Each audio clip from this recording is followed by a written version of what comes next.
Hello everyone, Phoenix Knight here. Welcome to the channel, and welcome to a new video on the channel. It's been quite the month with jet setting around several galaxies in space during Space Month, so now let's recap it all. We have a lot to cover this month, so let's jump in with the game recaps, starting with the 9th game on my TACUP Wargaming list, Space Empires 4X.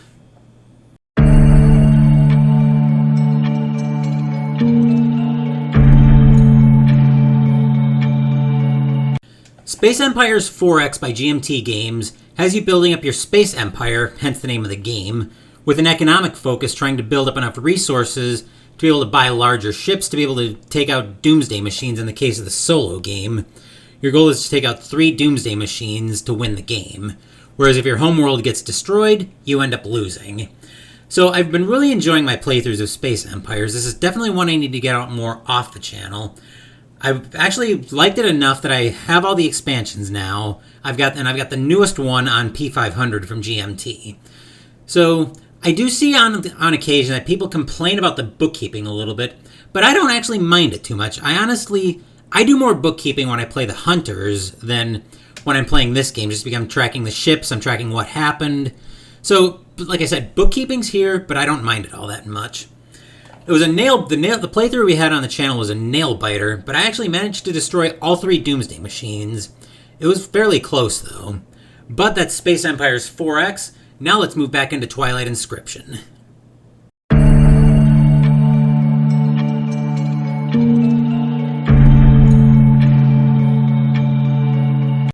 Twilight Inscription by Fantasy Flight is a roll and write set in the Twilight Imperium universe. It's definitely got a lot of the Twilight Imperium vibes, but instead of planning out your turn, you actually use dice each round to determine what resources you have access to. The playthrough we did this month, we were playing as the Nalu Collective, and it was really a pretty dismal showing. I think we got like 20-something points out of it. It was not a good showing at all for that faction. I do really enjoy it, and there's a lot left to dig into. There's a lot of factions left, so I am not running out of content on that anytime soon. Next up, we had another repeat game on the channel in Star Wars Outer Rim.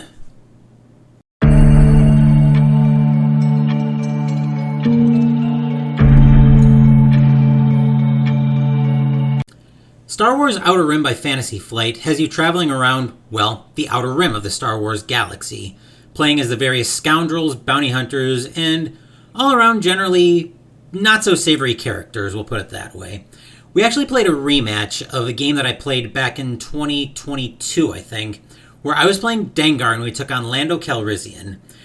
It was a nail-biter, but similar to Space Empires, we actually won that game, mostly by playing bully to Lando once we got our firepower under control. And I really enjoyed playing with the expansion, and the expansion actually added a bounty hunter automa, so now there's an option of playing against two automas, one non-bounty hunter, one as a bounty hunter. So I've got an option there to think of. Next up, we had a new game to the channel in Tiny Epic Galaxies.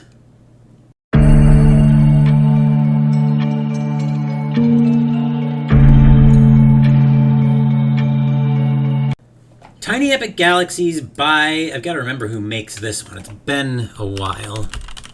Gamelin Games, I think, is the name that sticks in my head, but I wouldn't swear to it. We'll find out here. Yep, Gamelin Games has you building a universe basically using cards and dice to control your actions. So I do kind of enjoy this game. It's a very small game, so it's good for travel.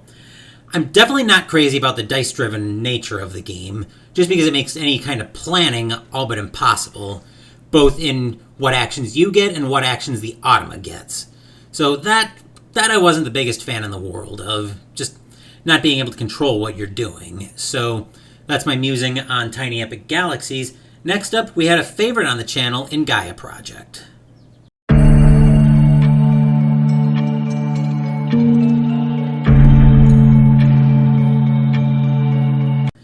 Gaia Project by Feuerland Spiel is set in the Terra Mystica universe, where your goal is to colonize colonize planets in the Terra Mystica universe. This time we took the Terrans out against our now familiar Autumn opponent, the Taklons, and we deployed a Gaia Planet strategy because I think it was one of the endgame scoring tokens, was actually to have the most Gaia planets colonized. And we won another nail biter in that one. So I definitely usually when I deploy a Gaia Planet strategy, I only need 1 or 2 Gaia formers. It especially worked very well with the Terrans having the ability, once they get their Planetary Institute out, that their power from their Gaia projects goes back into Bull 2, and we were able to get resources from that. So that definitely helped in winning a nail biter. Next up, we had a very familiar deck builder on the game, and shockingly the only deck builder for the month, as we played Star Realms.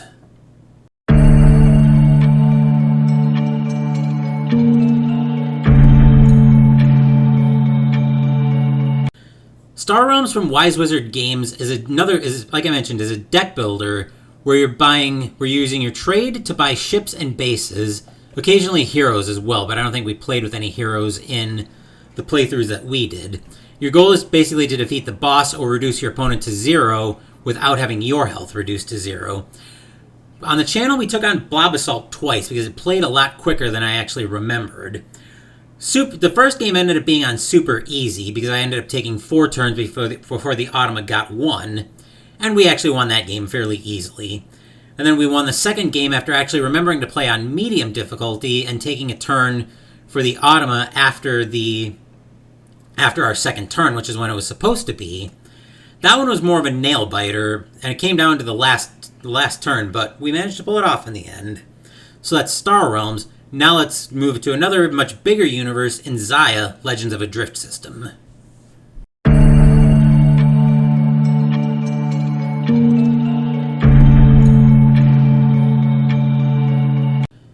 As I mentioned, Xia Legends of a Drift System by Far Off Games dumps you into the Xia universe in a sandbox environment. So your goal in this one is to become the most famous pilot in the galaxy, similar in Outer Rim, whether it's by trade, combat, or exploration. Now, I kind of derped a little bit on the exploration tokens in Xia, where it turns out you do trade 2 of them in for a fame point once you get them, but it didn't end up making a difference. And that was actually a fairly quick loss. Usually games for Xia are a lot longer than that. It didn't help that I had 2 bully NPCs after me from the word go. One of them being a tier 3 ship that was just hammering on me. And I even screwed up on that when the not the scoundrel, the enforcer. I was trying to think of the NPC that goes after outlaws. The enforcer actually destroyed the NPC that was after me, and it should have ended up getting a +4 on their fame point roll for that turn, rather than the 3 fame points that I gave them in the video. Still, even with an extra +4, and without those 3 extra fame points, I was far enough behind that I probably wasn't making up that kind of a deficit in a million years. I probably wouldn't have made it up even if I went to 20 fame points, but that's just food for thought. When it comes to Xia, I tend to like playing to 10 fame points as kind of a nice round number where it gets you enough of a video to experience the game, but it's not the beast that game tends to be when you play all the way to 20. So just kind of is amusing there.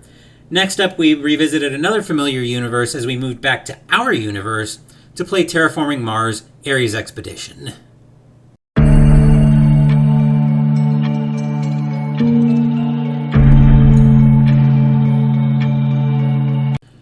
Terraforming Mars Ares Expedition by Stronghold Games is actually a very similar game to Terraforming Mars. I have played the base game a few times. I didn't really like it though, especially for solo, because the setup for that is fairly complicated, and I'd always forget the starting tiles out there anyway.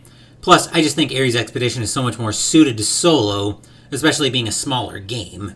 So your goals in Ares Expedition, actually in all the Terraforming Mars games that I've played so far, your goal is basically to terraform Mars for human life. And you do that by getting the oxygen up to, I believe, 14%, temperature up to 8 degrees Celsius, and flip all 9 ocean tiles. So I actually played an extra round in that game by mistake, and I ended up losing it anyway. My engine just never really came online. I couldn't really get the plants that I needed to be able to get everything going easily. I got my mega credits going, but it just didn't end up being enough in the grand scheme of things. Next up for the month, we had another new game to the channel, which was today's playthrough, as we played Space Corp 2025 to 2069.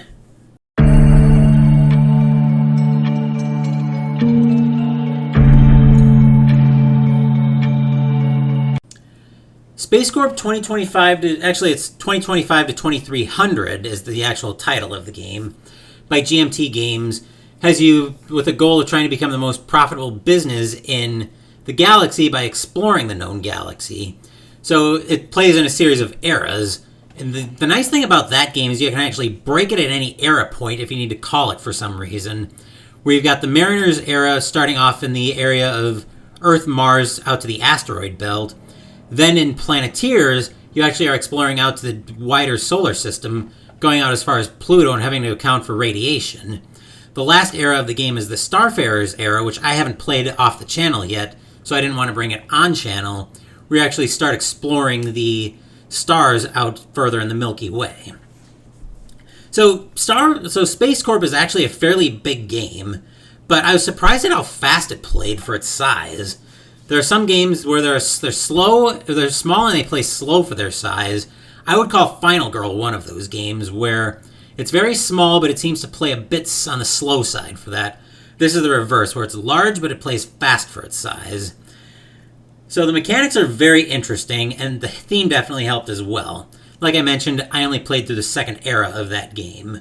So we've got that. So we've eventually got Starfarers to look forward to on the channel. Last up, before we leave the game recap, let's revisit the Greatest Boxer Tournament in Title Bout 2.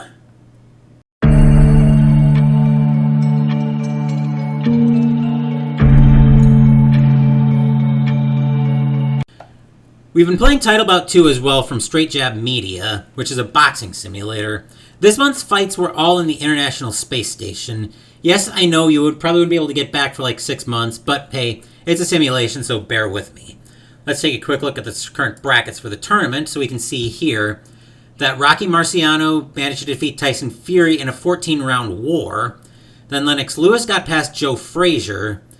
George Foreman overpowered Mike Tyson. Mike Tyson was my pick to win the whole thing, so he's out. Rocky Balboa got by Vladimir Klitschko in first-round action to advance, who's Matthew's pick. So speaking of which, here we'll take a quick look at the score sheet as well. Matthew actually got 3 of his bouts right, and like I said, his winner is still in it. I got 2 of mine right, and my winner's out. So that's the current standings on the tournament. I think that was everything there. So that's all for the games. Now let's recap Mystical Munchies.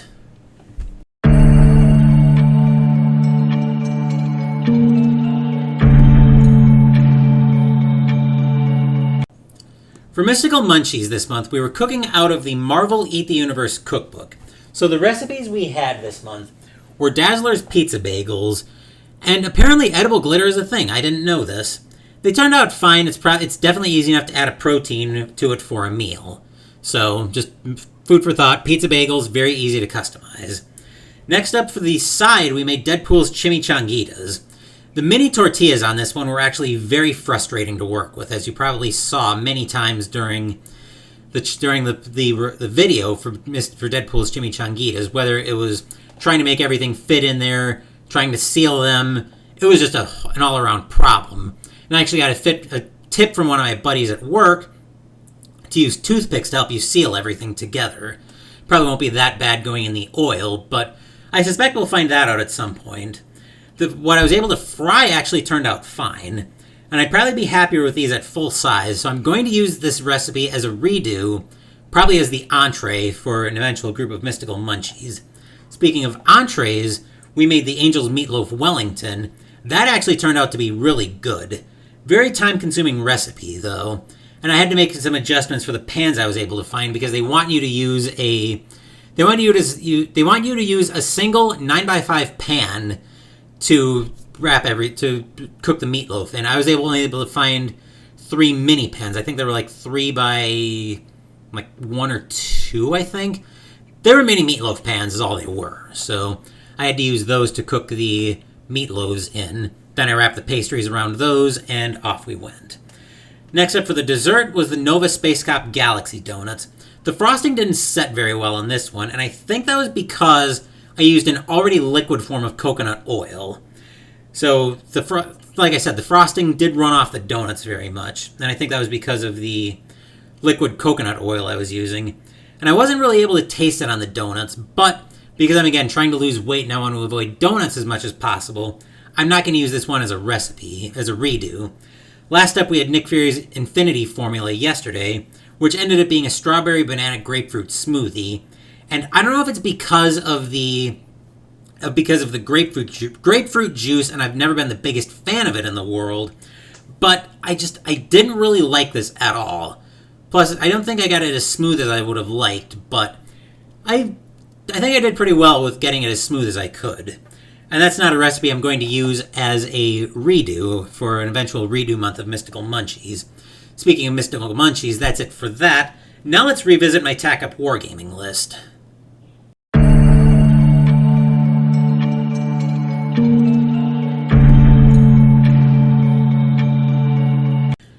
Back in May, when we last visited the Tack Up Wargaming list, I mentioned the possibility of needing to swap a game off the list. Air Raid Pearl Harbor doesn't look like it's going to come out this year, and that was my original 2023 release. So I decided to swap it off the list in favor of Target for Today, also from Legion Wargames, where this one is going to dump you into an American bomber over Nazi-occupied Europe during World War II. More details on that to come when it finally hits the channel. So I did want to keep the final game in the air, just because I wanted to have at least one game from each major arena of conflict, that being land, sea, sky, and space. If I get Air Raid Pearl Harbor later, I'll try to get it on the channel, but I don't know exactly when that's going to be. That remains to be seen, though. That's it for the list. Now let's go through Ask Me Anything.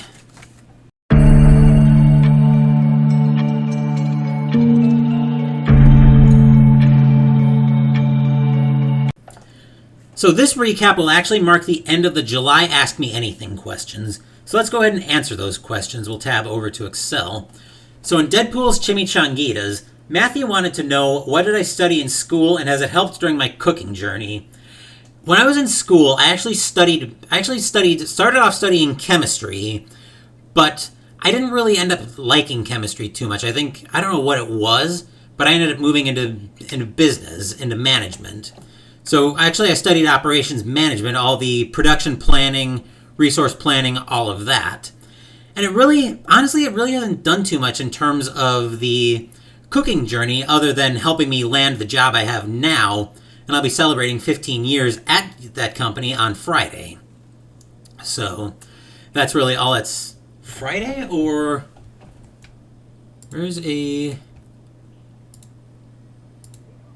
No, actually the 4th is on Friday. So yeah, I'll be celebrating 15 years at my current job on Friday, and believe it or not, this is still my first job out of college, so I'm very proud of that. Then on Nick Fury's Infinity Formula, Matthew wanted to know, what are the games I mostly play with my gaming group? Have I tried the 18XX games? I can tell you right now that I haven't tried the 18XX games. They've never really caught my eye as I've been looking. As for what I mostly play with my gaming group, we've been playing Frosthaven of late, and I've been kind of lukewarm to that, honestly. I don't know if it's just the system or that it's not really a group of games that would catch my eye to begin with. Apologies if you hear the blinds flittering. It's actually a nice evening out, and I wanted to have the blinds open to let some fresh air in. Our group was, of course, formed on Arkham Horror, the card game, to the shock of, well, probably no one. So, but otherwise, it's Frosthaven, Arkham LCG, and kind of a smorgasbord of whatever else might catch our eye. We did also play Betrayal Legacy last year. Not a big fan of that at all. Not a fan of the one versus all mechanics. But that's just kind of my musing on that. I also play with groups on Monday nights, but that's more catch as catch can, because we never know who we're going to have in this game store on a Monday night anyway. So everybody just kind of brings their own thing, and we decide what we want to play as we're right there. So random musing on that front. And then also on Mystical Munchie for Nick Fury's Infinity Formula, Jester wanted me to weigh in on the best and most disappointing games of the month. So these are so in terms of the best and most disappointed, actually I'm going to tab away from that. That's my notes. So in terms of the best versus most disappointing game, this is a question I kind of have to tread a little bit carefully on because I have a nasty habit of letting my performance in a game impact whether or not I enjoyed the game. I try not to consciously, but sometimes it just slips through the cracks and it kind of happens. So the best game, and I'm going to limit this to only the new games, so this is among Space Empires, Space Corp, and Tiny Epic Galaxies. The best game was Space Empires 4X, hands down. I had a blast playing that game, and it was definitely an epic experience coming right down to the wire. The game I was most disappointed by, I think, was Tiny Epic Galaxies, just because the dice-driven nature of the actions on both sides kind of bothered me a little bit. You're able to follow it, but when the AI is draining your resources constantly, following doesn't tend to be a thing. So, just kind of my food for thought there. Anyway, this recap will also double as the start of the August Ask Me Anything questions. So any questions that show up on this recap will be part of the end of August recap.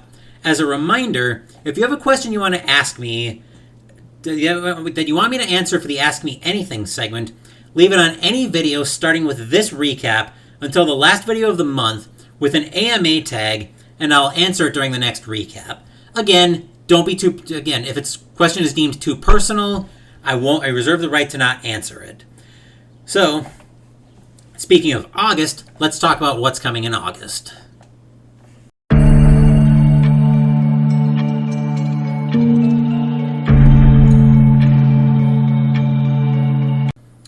If you're a regular viewer of my content, you know that August is a very perilous month on the channel because August also marks the start of something I like to call the Summer of Lovecraft. If you were around for Christmas in Arkham in December, exact same premise and rules. For those of you who are looking at me like I've lost my marbles, we're going to play 3 of the biggest games in the Arkham Horror files on the first 3 Sundays of the month. Eldritch Horror, Arkham Horror 2nd Edition, and Elder Sign as a mini-campaign. If we win each game, we'll start the next one with an extra item. But if we lose, we start the next game down 1 health and 1 sanity. We also need an opponent for the Summer of Lovecraft, and that's where August's very first game, Pandemic Reign of Cthulhu, will fit in. Like how we used Fate of the Elder Gods to determine our opponent for Christmas in Arkham, we're going to use Pandemic Reign of Cthulhu to determine our opponent for this year's Summer of Lovecraft. More details on how we're going to do that on Wednesday. As for the rest of the month, we're going to spend some time in the Mythos until H.P. Lovecraft's birthday, which also doubles as mine, ends the Summer of Lovecraft by visiting the Call of Cthulhu universe by finding ourselves alone against the flames and alone against the tide. Once we conclude the Summer of Lovecraft, we're going to bring the war games back to center stage, and we'll start that by playing the 10th and final game on my Tack Up Wargaming list, Target for Today. We'll stay in the air for the last Wednesday of the month by debuting Hornet Leader from Danverson Games. And our last Sunday will see us pay a visit to a very familiar universe by playing Terra Mystica. As for Mystical Munchies, we could very easily rename the segment Mythos Munchies because of the cookbook we're going to be cooking out of. And as a fun fact, this segment actually almost was called Mythos Munchies. But we're not going to rename the segment Mythos Munchies. We are, however, going to be cooking out of a cookbook called the Necro Nom Nom Nom. We'll be cooking Otlak nachos, which looks like just nachos, the Oaths of Dagon, which is apple crumb squares, Deep Fried Deep One, which looks like crab cakes, and Moonbeast pies, which I think are just whoopie cream pies. Let me double check. I'm going to reword that. I realized that sounded wrong. Chocolate whoopie pies with strawberry jam. That's what it is. Okay. As for the Greatest Boxer Tournament and Title Bout 2, the Twisted Corners of Dark Relay wait for our boxers this month. Location only twist as we still have first round action coming up. Anyway, let's wrap this video up.